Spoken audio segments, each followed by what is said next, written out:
सबसे बड़ा तेरा दरबार है, तू ही सबका पालनहार है।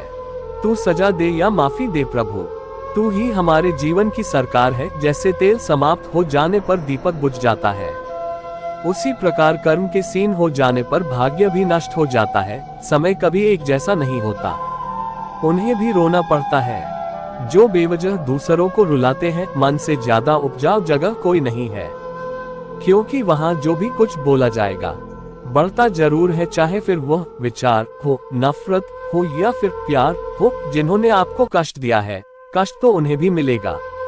और यदि आप भाग्यशाली हुए तो ईश्वर आपको ये देखने का अवसर भी देगा। चमत्कार उन्हीं के साथ होते हैं जिनके मन में विश्वास होता है। मुश्किलें केवल बेहतरीन लोगों के हिस्से में आती है, क्योंकि वही लोग उसे बेहतरीन तरीके से अंजाम देने की ताकत रखते हैं। अगर तुम्हारे ख्वाब बड़े हैं तो तुम्हारा संघर्ष कैसे छोटा हो सकता है। जिस परिस्थिति को बदल पाना संभव न हो, उसको लेकर अपनी मनोज स्थिति को बदल लीजिए।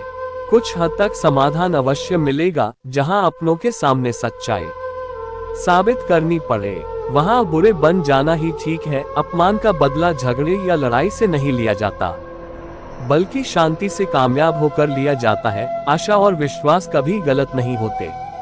ये हम पर निर्भर करता है कि हमने आशा किससे की और विश्वास किस पर किया।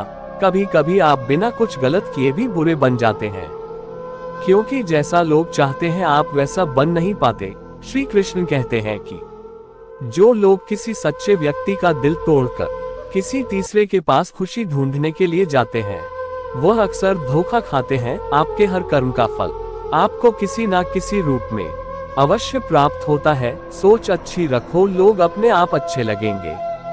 नियत अच्छी रखो तो काम अपने आप ठीक होने लगेंगे। जब कोई हाथ और साथ दोनों ही छोड़ देता है, तब कुदरत कोई ना कोई उंगली पकड़ने वाला भेज देता है। उसी का नाम कान्हा है। प्रेम एक ऐसा अनुभव है जो मनुष्य को कभी परास्त नहीं होने देता, और घृणा एक ऐसा अनुभव है जो मनुष्य को कभी जीतने नहीं देता। प्यार या प्रेम एक ऐसा एहसास है जो किसी भी इंसान को कभी भी असफल नहीं होने देता, और अहंकार या घृणा वह एहसास है जो किसी भी इंसान को कभी भी सफल नहीं होने देता। जीवन ना तो भविष्य में है और ना ही अतीत में, जीवन तो बस इस पल में है, केवल इस पल में। जो मनुष्य अपने जीवन को अपने अतीत या अपने भूतकाल के भरोसे जीते हैं, उन्हें श्री कृष्ण मार्गदर्शन देते हुए कहते हैं कि मनुष्य का जीवन न तो उनके भूतकाल में है और न ही भविष्य काल में है। मनुष्य के जीवन का असली सुख उसके वर्तमान काल में ही है। इसलिए हर मनुष्य को अपने वर्तमान के जीवन का पूरा आनंद लेना चाहिए और निस्वार्थ भाव से सत्य कर्म करते रहना चाहिए। राधा ने श्री कृष्ण से पूछा, प्यार का असली मतलब क्या होता है? श्री कृष्णा ने हंसकर कहा, जहाँ मतलब होता है वहाँ प्यार ही कहाँ होता है।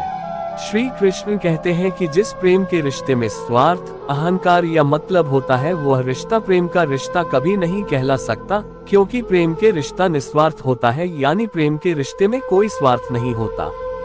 राधा कृष्ण का मिलना तो बस एक बहाना था, दुनिया को प्यार का सही मतलब समझाना था। श्री कृष्ण और राधा दोनों ने ही इस पृथ्वी पर कुछ विशेष कार्य को पूर्ण करने के लिए अवतार लिया था। उन दोनों का मिलना और मिलकर बिछड़ना एक प्रक्रिया मात्र थी जो पहले से निश्चित थी, और इसी प्रक्रिया के माध्यम से उन्होंने प्रेम के वास्तविक रूप को इस संसार को समझाया। जीवन में आधे दुख इस कारण जन्म लेते हैं क्योंकि हमारी आशाएं बड़ी होती है। इन आशाओं का त्याग करके देखो, जीवन में सुख ही सुख है। मनुष्य के जीवन के दुखों का मुख्य कारण उसके खुद की आशाएं और इच्छाएं होती है। मनुष्य की इच्छाएं काफी प्रबल होती हैं, और जब मनुष्य की इच्छा के अनुरूप कार्य नहीं होता तो उसका मन दुखी होता है।